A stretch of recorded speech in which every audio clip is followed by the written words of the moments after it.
হাসরের কঠিন ময়দান, যেই দিন সমস্ত নবীরা পর্যন্ত ইয়া নাফসি ইয়া নাফসি ইয়া নাফসি করিতে থাকিবে, সেই কঠিন দিবসে মা তার সন্তানকে পরিচয় দিবে না, শয়তান তার বাবাকে পরিচয় দিবে না, ভাইয়ে ভাইয়ে কোনো পরিচয় থাকবে না।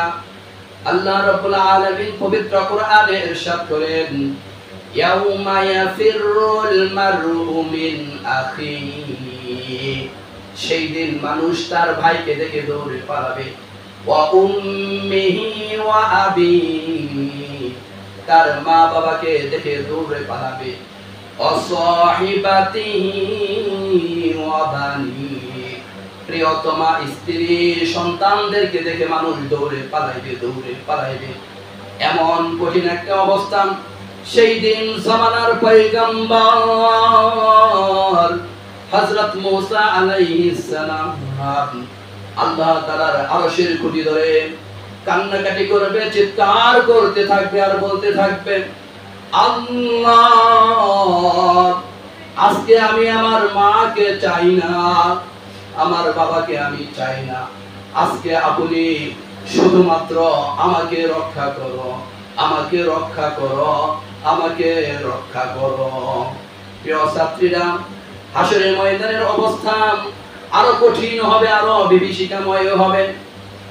সেই দিন আল্লাহ রাব্বুল আলামিন ফেরেশতাদেরকে বলবেন, হে ফেরেশতারা, তোমরা জাহান্নামকে ৭০,০০০ শিকলের দ্বারা বেঁধে রাখো।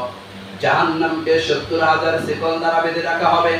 শিকলের প্রতিটি আংটায় ৭০,০০০ করে ফেরেশতা থাকবে।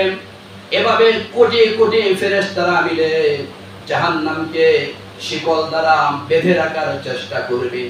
হাসরের ময়দানে যখন জাহান্নামীরা একসাথে এক জায়গায় জড়ো হবে, তখন জাহান্নাম বহু দূর থেকে তাদেরকে ঝাপটা মেরে ধরার জন্য এমন ভাবে দৌড় দিবে জাহান্নাম। জাহান্নামের দৌড় দেখে হাসরের ময়দানে উপস্থিত সমস্ত মানুষ কান্নায় বেহুশ হয়ে পড়বে।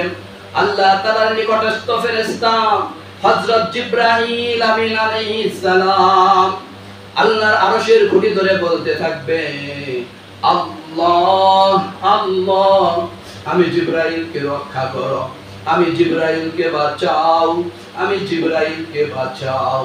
প্রিয় বন্ধুরা আমার, ও আল্লাহর বান্দা বান্দিরা, তোমরা মনোযোগ দিয়ে শোনার চেষ্টা করো। দেখো না, চোখে এক ফোঁটা পানি আনতে পারো কিনা।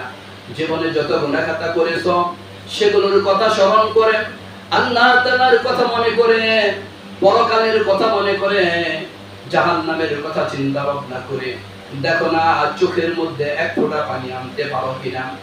এমন কঠিন যখন অবস্থা, জাহান্নামকে ধরে রাখতে পারবে না কোটি কোটি ফেরেশতারা, ঠিক সেই মুহূর্তে আমার রব্বুল আলামিন তার নিজের কাছে সংরক্ষিত কিছু পানি, সামান্য পানি ফেরেশতাদের হাতে দিয়ে বলবেন, ফেরেশতারা লাও দাও, এই পানি নিয়ে জাহান্নামের উপরে ছিটিয়ে দাও, জাহান্নামের উপরে ছিটাইয়া দাও। ফেরেশতারা সেই পানিটুকু নিয়ে যখন জাহান্নামের উপরে ছিটিয়ে দিবে, সঙ্গে সঙ্গে সেই অশান্ত জাহান্নাম একেবারে শান্ত হয়ে যাবে, ভদ্র হয়ে যাবে, ঠান্ডা হয়ে যাবে এবং হাসরবাসীদের কাছ থেকে বহু বহু দূরে চলে যাবে। এই দৃশ্য দেখে ফেরেশতারা অবাক হয়ে যাবে। তারা জিজ্ঞেস করবে, ইয়া রব্বাল আলামিন, এটা আপনি কিসের পানি দিলেন? এটা কি জমজমের পানি, নাকি এটা আবে হায়াতের পানি, নাকি এটা হাউজে কাউসারের পানি?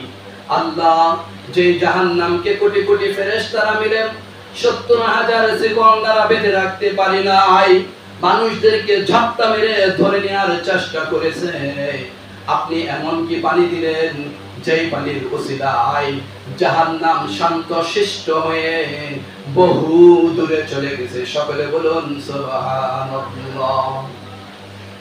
এবার আল্লাহ রাব্বুল আলামিন বলবেন, ও ফেরেশতারা, এই পানি জমজমের পানি না, এই পানি আবে হায়াতেরও পানি নয়, এই পানি হাউজে কাউসারেরও পানি নয়, এই পানি হলো আমার গুনাহগার বান্দাদের চোখের পানি, সকলে বলুন সুবহানাল্লাহ।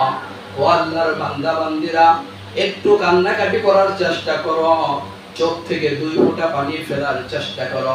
হতে পারে আজকের এই 2 ফোঁটা পানি তোমার আর আমার জন্য কাল কিয়ামতের দিন নাজাতের জরিয়া হয়ে যেতে পারে। হাদিস শরীফে এসেছে, জনাব রাসূল করিম সাল্লাল্লাহু আলাইহি ওয়াসাল্লাম ইরশাদ করেছেন, আইনান লা তামাসসুহুমান নার, আইনুম বাকাত মিন খাশিয়াতিল্লাহ ওয়া আইনুম বাতাত তাহরুসু ফি সাবিলিল্লাহ। নবীজি বলেছেন, 2টা চক্ষুকে জাহান্নামের আগুন স্পর্শ করবে না, 2 ব্যক্তিকে জাহান্নামের আগুন স্পর্শ করবে না। আইনুম বাকাত মিন খাশিয়াতিল্লাহ, এখনো ওই চক্ষু, যেই চক্ষু দুনিয়াতে আল্লাহ তাআলার ভয়ে কান্নাকাটি করেছে, সকলে বলুন সুবহানাল্লাহ।